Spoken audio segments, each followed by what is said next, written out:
জনগণের ভোট নিয়ে কেউ যদি অন্য কোনো চিন্তা করেন, এই যুবকরা সিংহ হয়ে গর্জন করবে। সিংহের থাবা সামাল দিতে পারবেন না। সুতরাং নিজের ছাড়া কারো ভোটের দিকে হাত বাড়াবেন না। সে স্লোগান অচল, আমার ভোট আমি দিব, তোমারটাও আমি দিব না। এদিন এখন আর নাই।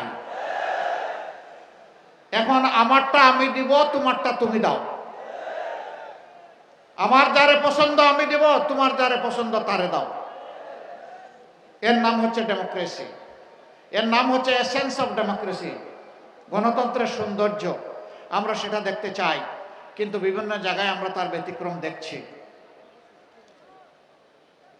যৌবনের তারুণ্যের শক্তি নিয়ে হাসনাত আব্দুল্লাহ অনেক কথাই ব্যাপারে বলেছে, আমি আর রিপিট করতে যাচ্ছি না। আমি সবাইকে বলবো, এই দেশটা সবার, শুধু আমার একার নয়।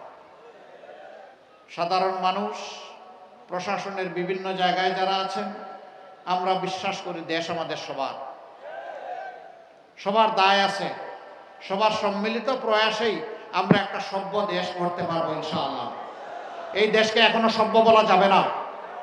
যে এই দেশে মাঠে ঘাটে পড়তে প্রান্তরে সর্বত্র চাঁদাবাজি হয়, এটা কখনো সভ্য দেশ হতে পারে না। আমাদের অঙ্গীকার, আমরা চাঁদাবাজদেরকে সাহায্য করব। আপনারা বলবেন আশ্চর্য, আপনারা কি আরো চাঁদা বাড়াইয়া দিয়ে সাহায্য করবেন?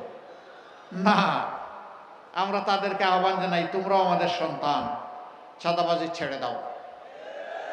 তোমাদের যদি খাদ্যের অভাব হয়, আল্লাহ আমাদেরকে যে রিজিক দিয়েছেন আমরা ভাগাভাগি করে খাবো, তবু হারামের দিকে হাত বাড়াইও না। চাঁদা নিয়ে মানুষকে কষ্ট দিও না। রাস্তার ভিক্ষুক থেকে শুরু করে শিল্পপতি, সবার ঘুম হারাম। এদের কারণে মানুষের অভিশাপের পাত্র হয়ে গেছো।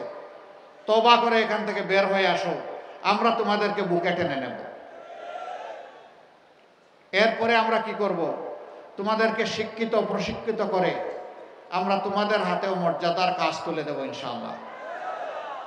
যুবক বন্ধুগণ, আমরা তোমাদেরকে কোনো বেকার ভাতা দিব না। বেকার ভাতা দিয়ে আমরা তোমাদেরকে অসম্মান করতে চাই না। আমাদের যুবকেরা যারা লড়াই করে জীবন দিতে জানে অধিকারের জন্য, তারা বেকার ভাতার জন্য লড়াই করে না। তারা করেছে লড়াই তাদের মেধা এবং যোগ্যতা অনুযায়ী হাতে কাজ পাওয়ার জন্য। আমরা তোমাদেরকে কথা দিচ্ছি, ভাই ও বোনেরা, তোমাদের হাতকে এই দেশ গড়ার কারিগরের হাত হিসাবে আমরা গড়ে তুলবো ইনশাআল্লাহ। সেই দিন তোমাদের হাতে মর্যাদার কাজ আমরা তুলে দেব।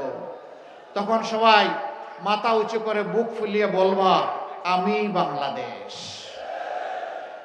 আমাকে এই বাংলাদেশ অনেক কিছু দিয়েছে, এখন আমার প্রিয় দেশকে আমি দিতে চাই। আমি বেকার ভাতা খেতে চাই না। সম্মানী বন্ধুগণ, এই দেশটা মুসলমান, হিন্দু, বৌদ্ধ, খ্রিস্টান সকলের। আমরা মিলেমিশে ফুলের বাগানের মতো এই দেশটাকে গড়ব ইনশাআল্লাহ। সকল ধর্মের মানুষ তার সকল প্রাপ্য অধিকার পাবে, তার জন্য তার লড়াই করার দরকার পড়বে না। কারণ আমরা সমাজে সুবিচার কায়েম করব। যোগ্যতা অনুযায়ী সবাই দেশ গড়ার কাজে অংশগ্রহণ করবে।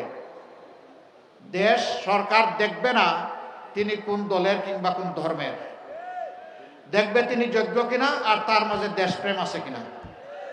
এনাফ, এনাফ ইজ এনাফ, আর কিচ্ছু লাগে না। তিনি কাজ পাবেন, তিনি সম্মানের সাথে জীবনযাপন করবেন। সরকারি কর্মচারী তাদেরকে বিভিন্ন স্তরে যে বেতন দেওয়া হয়, এইটা দিয়ে সম্মানের সাথে চলা কঠিন। এই জন্যেই তারা অনেকে বাধ্য হয়ে ইলিগেল ইনকাম করেন, আর অনেকে লোভ বশত, নেশা বশত করেন। আমরা তাদের জন্য ইনশাআল্লাহ সম্মানের বেতন স্কেল তাদের হাতে তুলে দেব ইনশাআল্লাহ।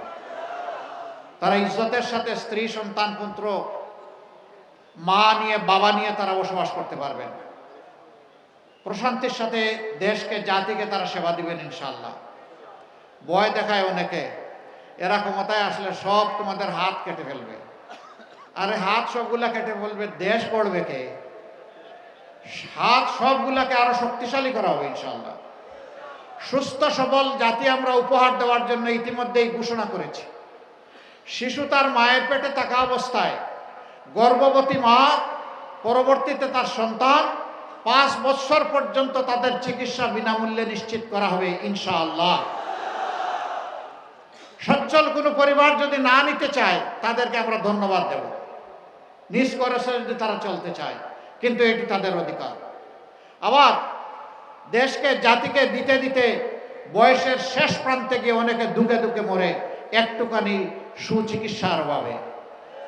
আমরা ঘোষণা দিয়েছি রিটায়ারমেন্ট এইজের পরে এই বয়সের যারা থাকবেন তাদের দায়িত্ব দেশ এবং রাষ্ট্র নেবে ইনশাআল্লাহ। তবে সব দায়িত্ব এই ক্ষেত্রেও যারা সচ্ছল তারা না নিলে অভিনন্দন পাবেন, আর যাদের প্রয়োজন আছে তাদের পাওনাটা নিশ্চিত করা হবে ইনশাআল্লাহ। স্বাস্থ্যসেবা থেকে শুরু করে সব কিছু। তাহলে কিভাবে হবে? হবে প্রত্যেক জেলায় কমপক্ষে একটা মানসম্মত সরকারি মেডিকেল কলেজ গড়ে তোলা হবে, যেখানে কমপক্ষে 500 শয্যা থাকবে, আধুনিক সকল সরঞ্জাম এবং ফ্যাসিলিটি থাকবে। এর পাশাপাশি আমাদের পরিকল্পনা রয়েছে, আল্লাহ তাআলা যদি বিইজনিল্লাহ আমাদেরকে সাহায্য করেন, তাহলে ইনশাআল্লাহ আমরা প্রত্যেকটি জেলাখণ্ডে বিশেষায়িত হাসপাতাল গড়ে তোলার চেষ্টা করব, যেখানে মানুষ ন্যায্য মূল্যে সেখান থেকে স্বাস্থ্যসেবা পাবেন মানসম্মত। রাজধানীর দিকে হন্যে হয়ে ছুটতে হবে না সেদিন। যার ছুটার সামর্থ্য নাই তাকে মরতে হবে না নিজের ঘরে। ইনশাআল্লাহ তারা মিনিমাম চিকিৎসা পাবেন, ম্যাক্সিমাম চিকিৎসাও পাবেন। এই দুইটাই আমরা নিশ্চিত করার চিন্তা করছি। আপনারা দোয়া করবেন। লাকসামের যে দাবিগুলো করা হয়েছে এটা মূলত একটা বিভাগ এবং জেলার দাবি। তো অনেক দাবি আপনাদের আছে। আমরা আপনাদেরকে কথা দিচ্ছি, আমরা যখন লেখাপড়া করতাম মেডিকেল কলেজে তখন এই লাকসামের আমার 2 জন বন্ধু ছিল, জানি না এখন কোথায় আছে। এক হাকিম সাহেবের এক ছেলে ছিল, আমার অত্যন্ত প্রিয় বন্ধু, আমার রুমমেট ডাক্তার রুহুল আমিন। সে 8 দিন মেডিকেল কলেজে ছিলেন, এখন আছেন কিনা আমি জানি না। তো আমরা তাদের কাছ থেকে শুনতাম কত লাকসাম কত বাতি। এটা ছিল লাকসামের পরিচয়। কারণ লাকসাম জংশনকে কেন্দ্র করে আলো ঝলমল ছিল এই এলাকাটা।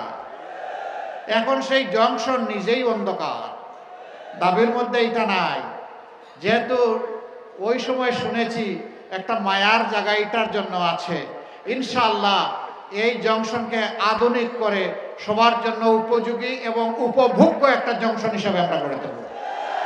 আর বাকি দাবি তো আছে, দোয়া করবেন ন্যায্যতার ভিত্তিতে আপনাদের পাওনা যেন আপনাদের ঘরে আমরা পৌঁছে দিতে পাই। আল্লাহ যেন আমাদেরকে এই তৌফিক দান করেন।